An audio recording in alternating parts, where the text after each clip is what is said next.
like a bird on a tree. I'm just sitting here,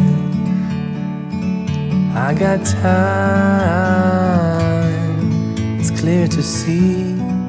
Nandito na naman tayo sa kusina ko ngayon.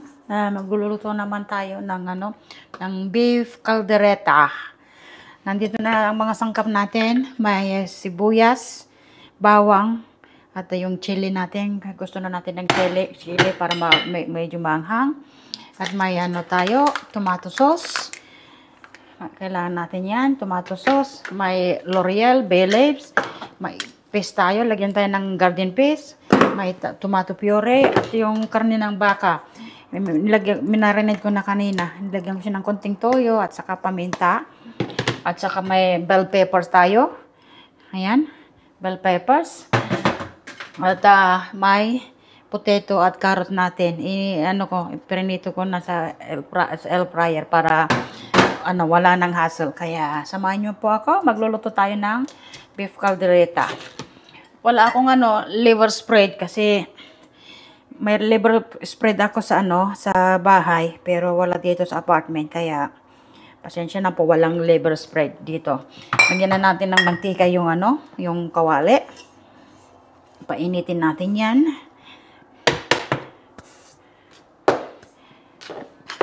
Masarap sana kung may liver spread pero wala akong liver spread dito. Kaya wala akong liver spread sa beef caldereta natin ngayon.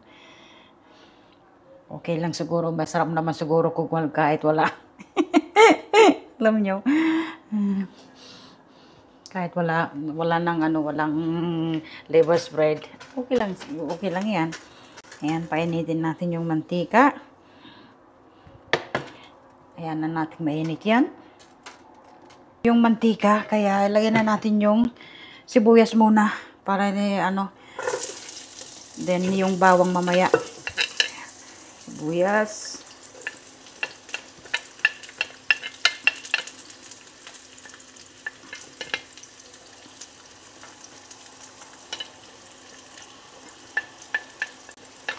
Sibuyas natin.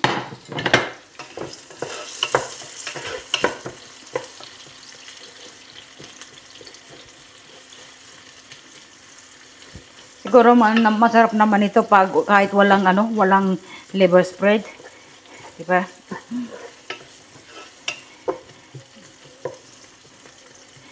May liver spread ako sa bahay. Apat na malilit na can. Pero dito sa apartment wala ako kasing walang liver spread. Lagyan na natin yung bawang para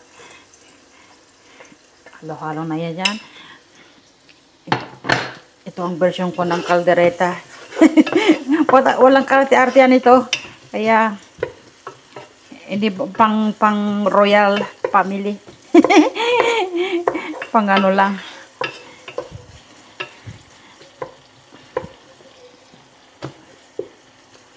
Hayaan natin maluto yung onions at saka yung garlic. Hayaan natin yan. Paluto na yung sibuyas at saka bawang. Lagay na natin yung beef natin, yung karne ng baka. Lagyan natin to.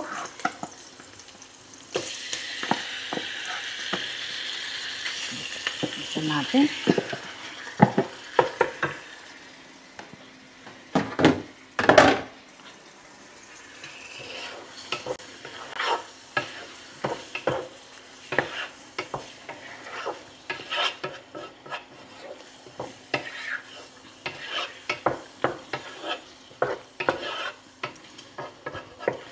Luwin natin yan.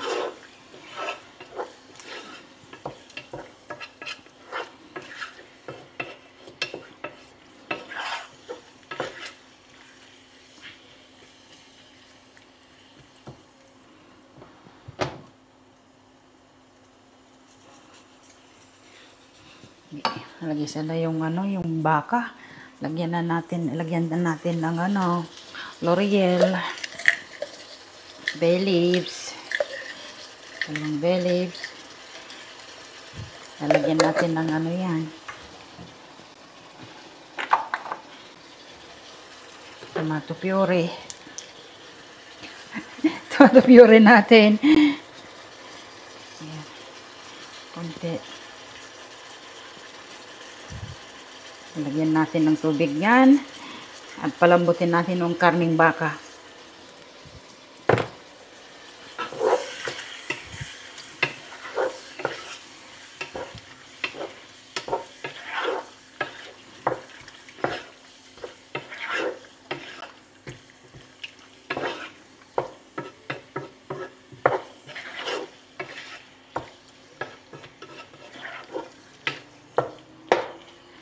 Yan ang ano natin. At saka yung ano natin, yung tomato sauce.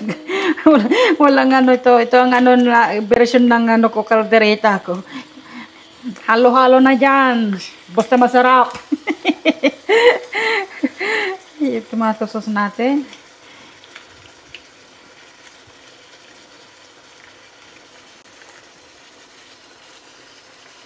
Ito, lagyan ko ng tubig para pangsabaw. Meron pa dyan. Yung tako rin natin. Ayan, konting tubig yan. Konting sabaw. Cover natin yan.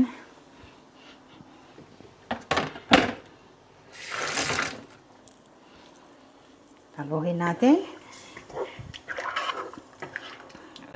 Palambutin natin yung ano, yung karne ng baka. Napakuluan natin ito ng ano ng 30 minutes na, kaya ayan. Tignan nyo. Lagyan na natin yung ano natin, patatas, para maluto yun na yung patatas natin din. Lukok lang natin yan. Lagay natin yung ano natin, garden paste natin.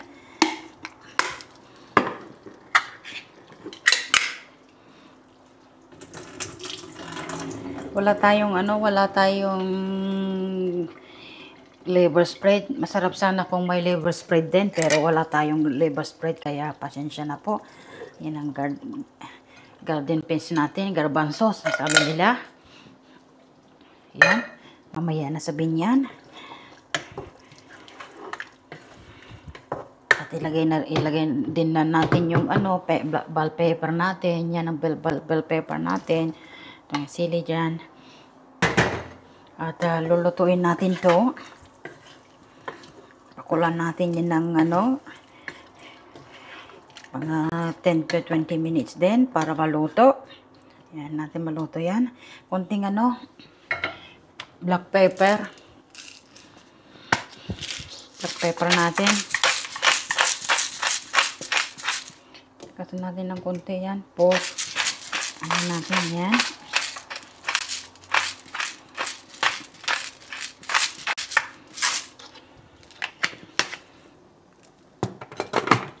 Haluin natin.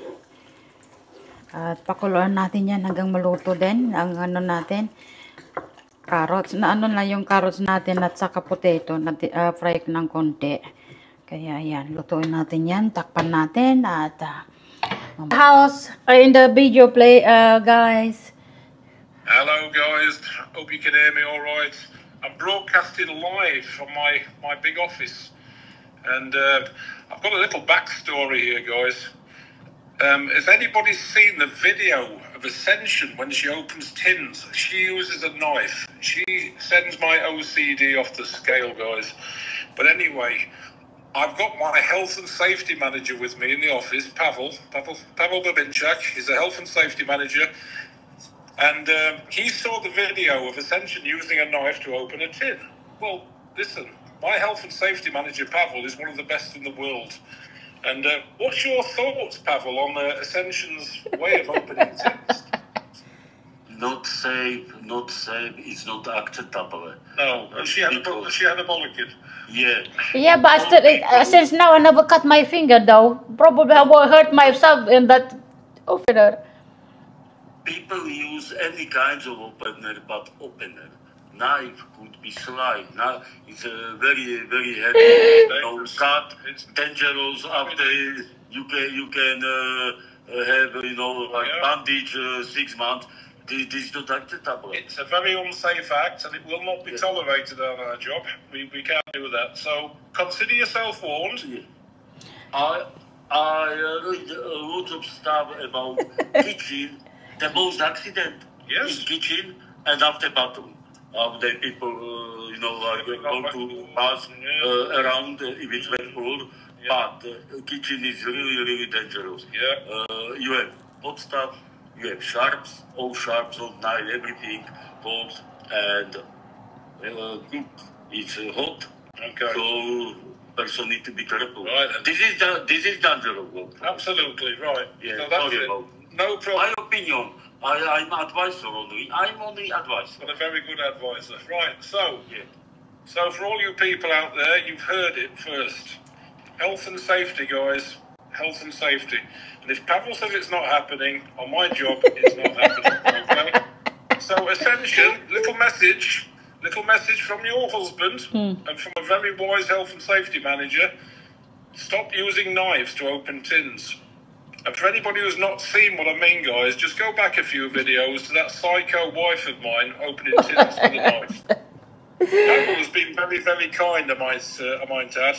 Pavel went out with his own money. He bought some military tin openers, survival tin openers, which he's given probably 5 off to Ascension. So Ascension now is going to use these tin openers, and she's going to do the job properly. Right, that's me. I'm out of here, and I'll talk to you later, guys. Bye. Okay, bye. Okay, guys, that's the video, guys. Another video. Hello. Another video with Steve. So, continue tayo sa pagluluto. Ayan. Buboil na yung ano natin, yung niluluto natin. Pang open ng mga kanba. Ito, oh. Kaya, ayan. Ibibideo ko sa bukas para makikita nyo. Paano pagbukas ng can opener, ganyan. Kaya bukas yan. Kaya binigay sa akin ito ng health and safety manager ni Steve sa sa trabaho kasi napanood niya yung pagbukas ko ba ng lata ng can ng kutsilyo, kaya binilhan ako nito, kaya gagamitin ko ito bukas. I-try natin sa ibang video kasi nagluluto tayo ng video ngayon, kaya yan ang sinabi ni Steve sa sa video. Kaya bukas yan, mapapanood nyo kung paano yan magbukas. Tayo dito sa niluluto natin. Sorry po guys sa interrupt kanina sa call ni Steve. Ayan, luto na po yung natin, kaldereta natin. Ito po, luto na po. Yan po ang natin, kaldereta. Masarap to, ang sarap-sarap niyan. Kaya luto na po yan. Ito po ang version, walang liver spread kasi wala akong liver spread. Kaya yan po ang kaldereta natin. Beef kaldereta. Yan, luto na po. At maraming salamat sa panonood at pasensya na po kayo sa interruption sa call kanina. Kasi akala nila magbibideo ako sa tin opener ba, pero hindi ngayon, bukas. Kaya yan, luto na po yung ang beef caldereta natin. At masarap na to kahit walang liver spread. Kaya ayan, luto na po. At maraming salamat po sa panonood at pasensya na po kayo sa interruption kanina sa call ni Steve. Gusto lang niya kasing sabihin sa akin at sa yung manager niya, health and safety manager ni Steve. Kaya maraming salamat po sa panonood at maraming salamat sa mga suporta nyo at sa mga subscribers namin sa Facebook at mga followers namin din sa YouTube channel namin at subscribers namin sa YouTube. At maraming salamat at mag-ingat kayo palagi. At ito na po ang natin, beef caldereta natin. At hanggang dito na lang ang video.